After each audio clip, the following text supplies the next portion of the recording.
দিদিকে আপনি এখান থেকে সিআইডি পাঠিয়ে দিন, এখনই বার করে দিবে। যে সিআইডি পাঠিয়ে যে পুলিশ, পশ্চিমবঙ্গের যে পুলিশ আরজিকর হাসপাতালের মধ্যে একজন মেয়েকে ধর্ষণ করে খুন করে দেওয়ার তদন্ত করে সফল হয়ে গেছে, সবাইকে প্রাণদণ্ড দিয়ে দিয়েছে, সেই পুলিশকে পাঠানো দরকার। দিদির সিআইডি অথবা তৃণমূলের দু চারটা নেতাকে পাঠালে আরো সুন্দর করে বলে দিবে। আমি চাইবো এই তদন্তটা হোক পুলিশ মন্ত্রী বাংলার মমতা ব্যানার্জির নেতৃত্বে সিআইডিরা তদন্ত করে বার করে দিই। তবে কত ভালো, কত সুন্দর সার্কাস হবে, কত সুন্দর সার্কাস হবে বুঝুন। দিদি যাবে জ্ঞানেশ কুমারের কাছে, জ্ঞানেশ কুমারকে জ্ঞান দেবে, বেরিয়ে এসে ভারতবর্ষের মানুষকে জ্ঞান দেবে। জ্ঞান কুমারী মমতা ব্যানার্জির সার্কাস আমরা দেখবো কখন। আবার বলছি, ফাঁসি বিয়ে হয়ে যাবার পর দিদি এখন বরযাত্রী সাজতে যাচ্ছেন জ্ঞানেশ কুমারের কাছে। পাচ্ছে নির্বাচন কমিশনের এসে তো গাফিলতি, আমরা তো প্রতিদিনই বলছি, কিন্তু শুনানিতে চলে যাবে, অসুবিধা কি আছে? শুনানিতে যাওয়া মানে আমার ভোটার লিস্টের নাম বাদ যাওয়া তো নয়।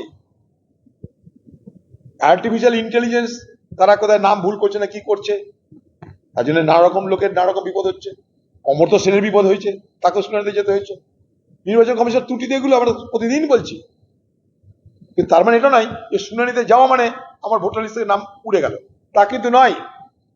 সেই শুনানিতে বারবার করে যেতে হবে, দরকার হলে নির্বাচন কমিশনে কোনো যদি দুরভিসন্ধি থাকে সেটাকে সফল হতে দেওয়া হবে না এই বাংলায়।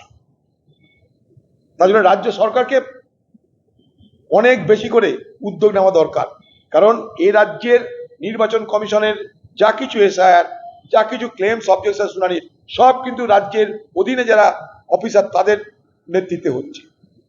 সেই অফিসার তৃণমূলের যারা নির্দিষ্ট অফিসার, সেই অফিসার কারা? যারা আজকের এই তৃণমূল সরকারের প্রতিদিন চামচাগিরি করে তারা, যারা পঞ্চায়েত ভোট করতে দেয় না তারা, যারা কংগ্রেস বা বিরোধী শুনলে ঘরের টাকা দেয় না তারা, তারা সেখানটাই শুনানি করছে।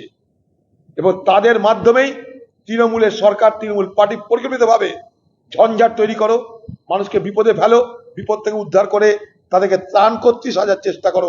এই হচ্ছে লাইন তৃণমূলের। সবথেকে আমার অবাক লাগছে যে একটা বাংলার মুখ্যমন্ত্রী সাধারণ মানুষের নেত্রী সেজে,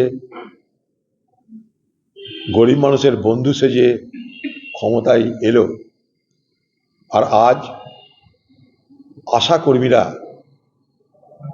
পুলিশের ডান্ডা খেতে হচ্ছে, পুলিশের লাঠি খেতে হচ্ছে তারা তাদের দাবি জানানোর জন্য। পাশাপাশি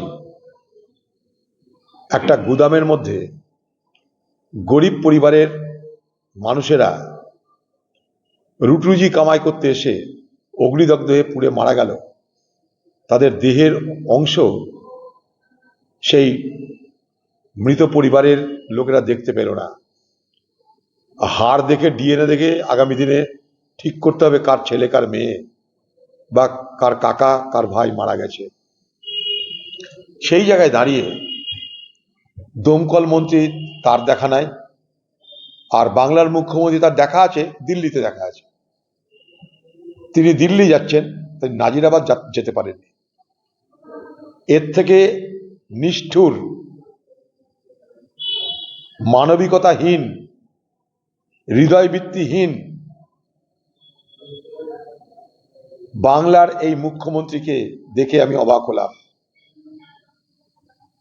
কুমিরের অশ্রু ঝরাতে পটু বাংলার মুখ্যমন্ত্রী মমতা ব্যানার্জি, তার সময় হলো না নাজিরাবাদ যাওয়ার, তার সময় হলো না সেই সমস্ত পরিবারের কাছে গিয়ে তাদের সান্ত্বনা দেওয়ার। তার এখন সময় হয়েছে দিল্লিতে গিয়ে মুচ্ছুদ্দি করার। এসআইআর প্রায় শেষ হয়ে গেল, এখন বলছে এসআইআর এর বিরোধিতা করে বিধানসভা নাকি প্রস্তাব আনবে, আইন আনবে। আর কত নাটক দেখাবেন দিদি ভাই?